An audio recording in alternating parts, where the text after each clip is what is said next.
और जी next email says फारिग देवर wants to marry. सलाम जुनैद भाई, मैं साउथ पंजाब से बोल रही हूँ। मेरी शादी को कुछ साल हो गए हैं और मेरे ससुराल में सब कुछ ठीक था, लेकिन अब एक मसला चल रहा।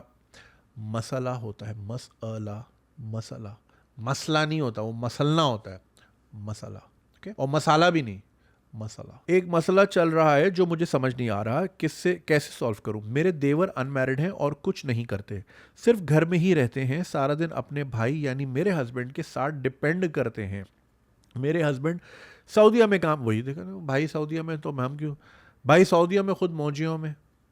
क्योंकि मेरे हस्बैंड ही उनका सारा खर्चा वगैरह उठाते हैं, उन्हें कोई जॉब करने की ज़रूरत ही महसूस नहीं होती। और अगर कभी हम समझाने की कोशिश करते हैं तो वो सुनते ही नहीं। अब सिचुएशन ये है कि उनका रुख मेरी तरफ थोड़ा डिफरेंट लग रहा है। मुझे लगता है कि वो मेरी छोटी सिस्टर को पसंद करते हैं। लेकिन घर में एक और टेंशन चल रही है। मेरे देवर ने घर में रोला डाल दिया है कि मेरी बात पक्की करो। मतलब वो इंसिस्ट करते हैं कि उनकी शादी करवा। जरा फारिग आदमी है तो उसको कुछ तो करना है, कुछ तो करना है, तो शादी ही करेगा वो। ये है यहाँ का कल्चर भाई। मैं उन्हें कई बार समझा चुकी हूँ कि कम से कम कोई काम तो करो, कुछ अर्न करो, अपने पैरों पे खुद खड़े हो, फिर शादी के बारे में सोचा जा सकता है। लेकिन उनका जवाब सिर्फ एक होता है, पहले मेरी बात पक्की करो फिर मैं कुछ करूंगा। ये उल्टा ही है ना। ये स्टबर्डनेस कभी कभी अनबेरेबल लगती है। इस वक्त मेरे हस्बैंड आउट ऑफ कंट्री हैं और वहाँ से मुझे प्रेशर डाल रहे हैं कि मैं अपने मैके जाऊं और अपनी अम्मी और भाभी से बात करूं। उन्होंने मुझे कहा है कि अगर मैंने उनके भाई के लिए बात की तो वो अपने भाई को अपने पास आउट ऑफ कंट्री बुलाकर सेटल कर लेंगे। लेकिन मेरी समझ नहीं आता कि मैं ये बात कैसे उठाऊं। सही बात है, जब तक मेरे हस्बैंड वीज़ा वगैरह का कोई प्लान क्लियर ना करें। मैं अपने हस्बैंड को समझाती हूँ कि अगर आप मुझे वीज़ा का प्रूफ भेज दें, कोई डॉक्यूमेंट्स भेज दें, तो मैं अपने मैके में जाकर बात कर सकती हूँ। लेकिन वो भी अपनी ज़िद पर अड़े हुए हैं कि मुझे सिर्फ बात करनी चाहिए और बाकी सब बाद में देख लेंगे। ये जो है ना कि हम कर लेंगे, ये इस पे रहता है पाकिस्तान, देखी जाएगी। ये मुझे बहुत अजीब लगता है। मुझे अपने देवर का बिहेवियर में कोई और मसला नहीं लगता। वो किसी बुरे सर्कल में नहीं है और घर में किसी तरह की बुरी हरकत या कम्युनिटी का हिस्सा नहीं है। सिर्फ ये बात है कि वो काम नहीं करते, उनका सारा वक्त घर पे गुजरता है और जब हम समझाते हैं कि काम करो तो वो आर्गुमेंट स्टार्ट कर देते हैं और मुझे समझ नहीं आ रहा मैं क्या करूं। हस्बैंड मुझे फोर्स कर रहे हैं और देवर घर में ज़िद्दी बने बैठे हैं। किस तरफ जाऊं, कौन से डिसीजन लूं? मेरा दिल नहीं चाह रहा कि बिना किसी बेस के मैं के जाकर बात करूं, लेकिन हस्बैंड का कहना है कि मेरी बात मान लो। What level of problems we have man. एक बेरोजगार आदमी है, वो बस जिद कर रहा है मेरी शादी कराओ। लाल चुनरिया वाली कोई घर मेरे भी लाओ, मैं कुंवारा कब तक बैठूं, बैंड मेरा बजवाओ, जैसे भी चलता है चक्कर चलवाओ, मेरी शादी करवाओ। Why the fuck do I remember this song by heart, but I do. Dude, मेरे पास इतना ट्रैश मटेरियल है। My head is full of trash songs. गंदे 80s के गंदे रेप सीन्स नहीं होते थे, like I don't like them. Like मुझे हंसी आती है वो देख के कि यार ये क्या किस किस्म का सिनेमा था, और मैं एज अ 9 ईयर ओल्ड क्यों देख रहा था ये सब, ये टीवी पे क्यों आ रहा था, but no one was around. So भाई, ये जैसा कि आपने देखा, एक बेरोजगार है देवर जो है। एक भोजपुरी फिल्म है देवर बड़ा सतावे, तो ये देवर सता रहा है बैठ के कि मेरी शादी कराओ, फिर मैं सोचूंगा कि कुछ करना है नहीं करना।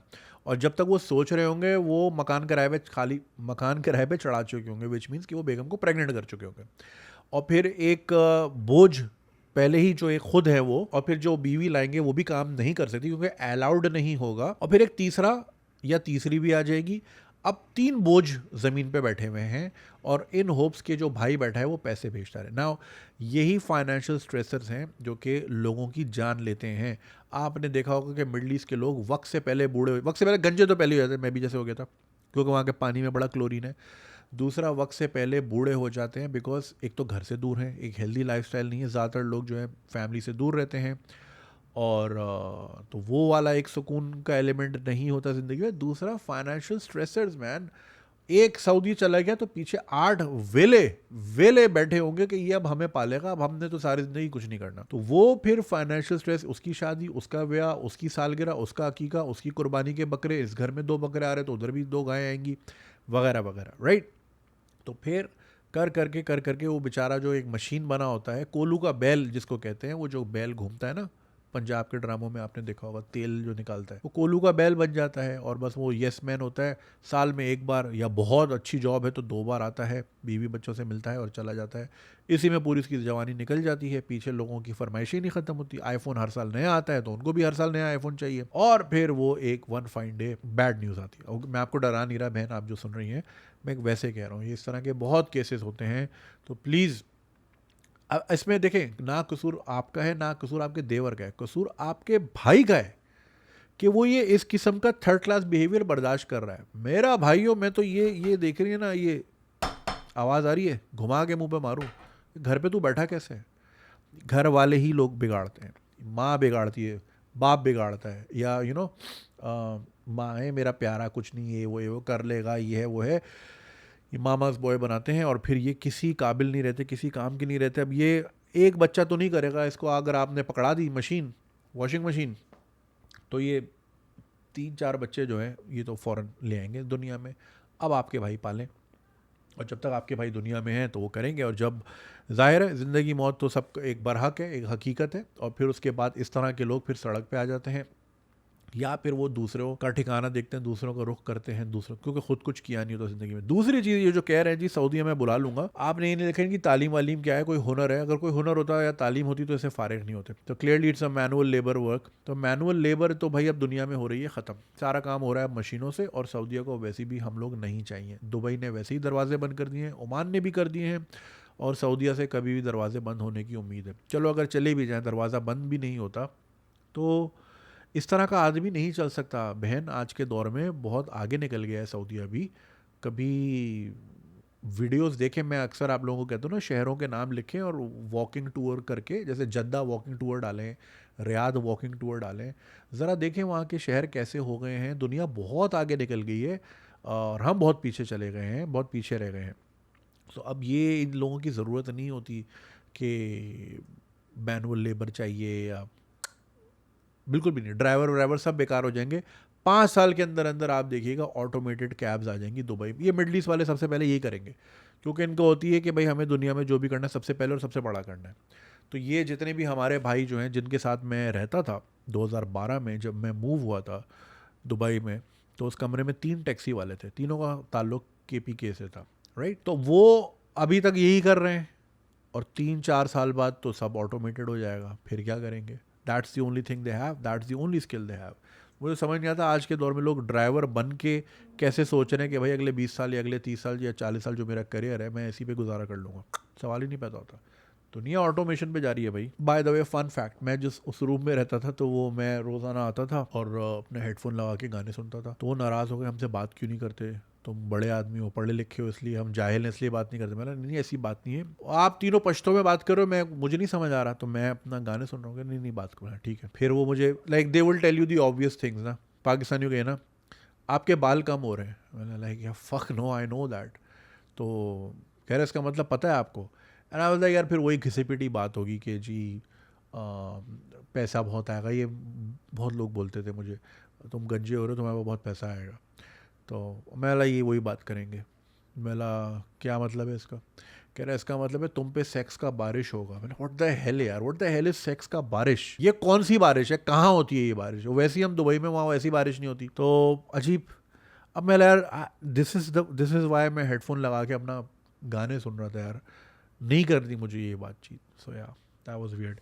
Anyway, so please please please भाई, ये वेलों की शादियां कराना बंद करें। इस मुल्क का सबसे बड़ा मसला यही है कि वेले लोग जिनके ज़िंदगी में कोई कंट्रीब्यूशन नहीं है, कुछ नहीं करते, वो सिर्फ शादी करके बच्चे पैदा कर लेते। अभी मैं गया हुआ था संडे को मकली जो कब्रिस्तान, which is like 1 hour drive from Karachi. It's a fascinating place to be. 700 साल पुराना कब्रिस्तान है। And the good part there was कि वहाँ जितने भी अफगान थे जो रूल करके गए थे, उनको इन्वेडर लिखा हुआ है। This is the best thing about Sindh. Sindh कहता है भाई ये हमारी धरती है, ये तो सब बाहर से आए थे। वहाँ बड़ा बड़ा इन्वेडर लिखा था, वहीं लिखा था जी हमारे रूलर हमें रूल करके गए। अल्ली वल्ली भाई, तुम वहाँ के हो, यहाँ क्या कर रहे हो, right? So Thatta was the capital of Sindh. And when I say Sindh, I don't mean modern day Sindh. I mean Sindh all the way to Faras, Balochistan का वो एंड, नॉर्थ में मुल्तान तक, और राइट में राजस्थान भी पता नहीं कहाँ तक निकल गया था। उसका कैपिटल ठट्टा था। और जब इंडस रिवर यहाँ से गुजरता था, तो वहाँ से डायमंड की भी ट्रेड होती थी और एक ख़ास कपड़ा होता था जिसका वो ट्रेड कैपिटल था। बस यही देख के आते थे दूसरे शहरों से और फिर रूल करते थे या फिर ये मार दिया करते थे। फिर हमें बड़ी कब्रें दिखाई जी, वो भाई ने इसको मार दिया था, उस भाई ने इसको मार दिया था। और एक की अच्छा उनके मज़ार भी बड़े यूनिक से थे ना। अच्छा उसमें काम हुआ था मेसनरी, और उसमें if you put your finger like this एक पॉइंट पे तो वो स्टार ऑफ डेविड बन जाता है। थोड़ा यूँ रखो तो क्रिश्चियन क्रॉस बन जाता है, थोड़ा यूँ करो तो ओम बन जाता है। तो मैं ये क्या है, और नीचे कलमा लिखा हुआ है। थे तो वो मुस्लिम्स। कह रहा भाई सिंध का कल्चर ये था, they would embrace everyone, right.